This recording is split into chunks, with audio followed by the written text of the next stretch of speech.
Bienvenue dans cette nouvelle édition de l'Africa Tonight. Au sommaire, le monde et l'Afrique a célébré le 70e anniversaire de la victoire des Alliés lors de la Seconde Guerre mondiale ce vendredi 8 mai.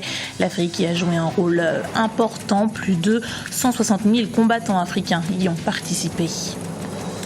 Le 8 mai 1945, un jour où l'Algérie a également payé au prix fort son désir d'indépendance. Cette date marque le point de départ d'une répression sanglante dans les villes de Sétif, Guelma et Kerata. Et pour certains historiens, elle marque aussi le début de la guerre d'Algérie. Préparer la relève africaine en matière d'entrepreneuriat, c'est la mission que se donnent de plus en plus de sociétés sur le continent. Certaines n'hésitent pas à investir de plusieurs centaines de milliers de dollars dans des formations dans le domaine, par exemple, de la finance.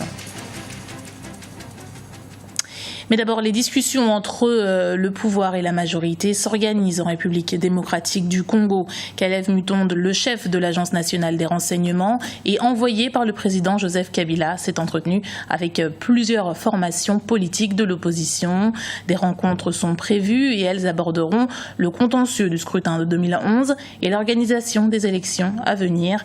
Certains partis d'opposition ont, eux, préféré attendre la réponse du chef de l'État sur leur contre-proposition de calendrier électoral.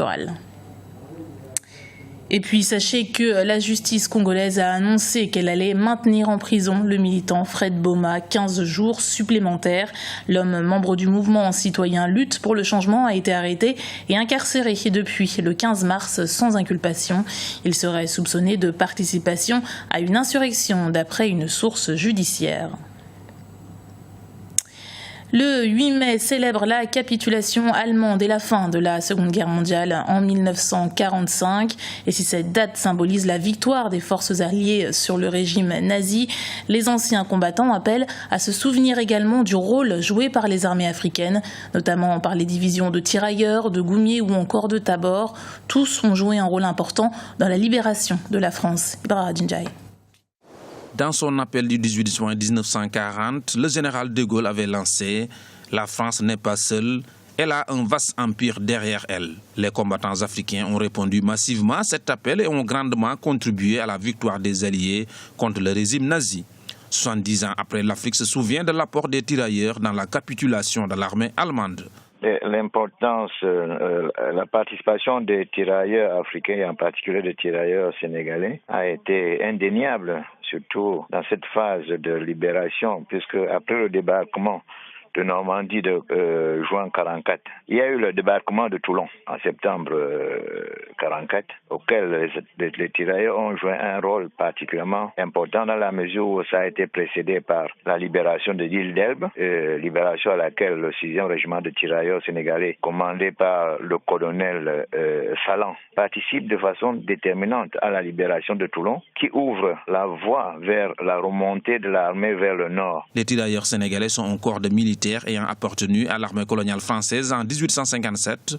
Ils étaient issus de toute l'Afrique subsaharienne. Malgré leur rôle, les tirailleurs ont souvent vécu des injustices sur le champ de guerre ou au niveau des inégalités de traitement salarial après la guerre. Et c'est à partir de ce moment-là que la France décide de ce qu'on a appelé le blanchiment de l'armée française, c'est-à-dire que les soldats noirs, on les renvoie vers l'arrière sous le prétexte qu'il y a les conditions climatiques qui deviennent très compliquées et ne pourront pas supporter les conditions climatiques. Mais en réalité, ça cachait autre chose dans la mesure où il est avéré que De Gaulle tenait absolument à ce que la France soit libérée, surtout Paris. Paris soit libéré par des troupes françaises. Rendre hommage aux combattants africains en saluant l'apport de l'Afrique qui a façonné le destin de la France est l'objectif de la Semaine internationale du souvenir des tirailleurs africains, organisée chaque année en France. L'Afrique témoigne également chaque année sa reconnaissance à l'endroit de ses vaillants ancêtres qui ont dignement représenté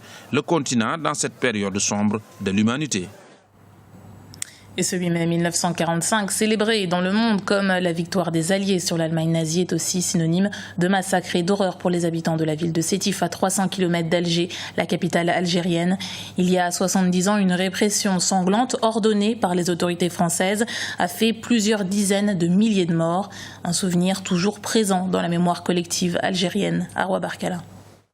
C'est l'autre face du 8 mai 45. Alors que la France commémore la libération et la fin de la Deuxième Guerre mondiale, l'Algérie se souvient du massacre dont ont été victimes les Algériens de Sétif. Les historiens estiment à plusieurs dizaines de milliers le nombre de victimes ayant été arrêtées, torturées et exécutées par l'armée française. La mémoire reste vive, d'autant plus qu'au départ, c'est les enfants algériens qui ont participé à la campagne contre le nazisme, qui fait que ce qui s'est passé à partir de mai 45, ça reste pour certains un traumatisme, pour les jeunes comme étant une mémoire qui fait que de là est partie l'idée de demander coûte que coûte la décolonisation, en tout cas l'indépendance de l'Algérie.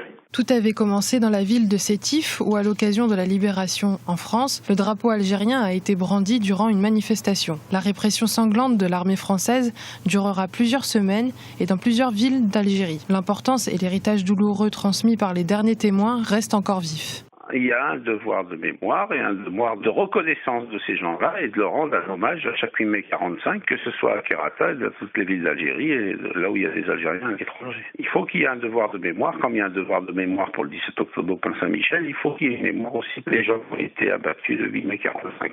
70 ans plus tard, le secrétaire d'État français aux anciens combattants Jean-Marc Todeschini est venu rendre en avril dernier un hommage aux combattants algériens et honorer la mémoire des victimes du massacre. En me rendant à Sétif, je dis la reconnaissance par la France des souffrances endurées et rends hommage aux victimes algériennes et européennes de Sétif, de Guelma et de Kerata.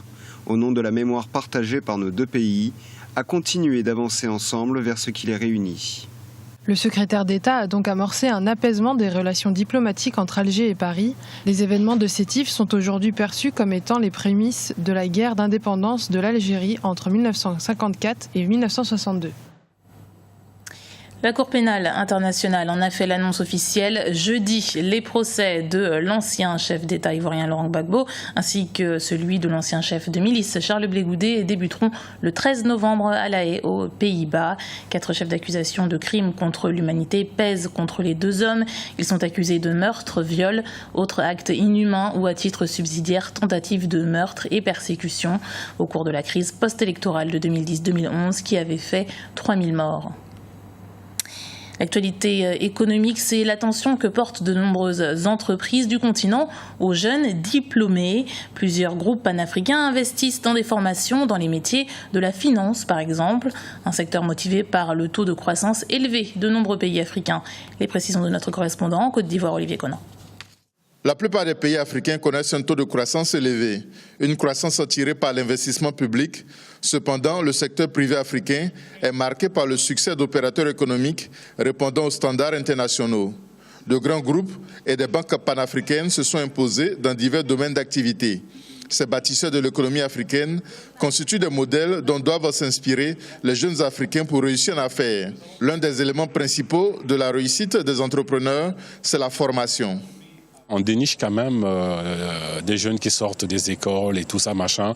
On leur envoie en formation. L'année passée, j'ai financé pour $1 million de formation pour les jeunes africains. Pour qu'ils rentrent, ils comprennent qu'est-ce que le métier du trading, parce que c'était réservé rien qu'aux Européens.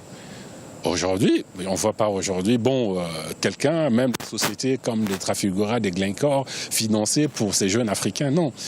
Plutôt d'aller dans la rue, nous, on prend ce qu'on gagne sur le marché africain, on reverse ça dans le cadre du capital des ressources humaines africaines.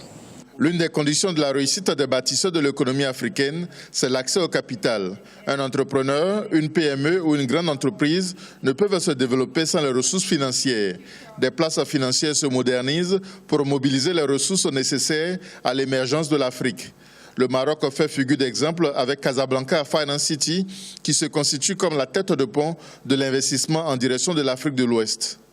Casablanca Finance City est un outil pour drainer des capitaux vers l'Afrique pour permettre d'accélérer la croissance en Afrique. On sait que le moteur de la croissance, ça reste souvent le financement. Donc nous essayons modestement dans notre Casablanca Fin City, de jouer sur un petit rôle d'accélérateur de la croissance en drainant des capitaux conséquents, significatifs, vers le continent. Le secteur privé africain doit être l'un des moteurs de la croissance durable et inclusive en Afrique.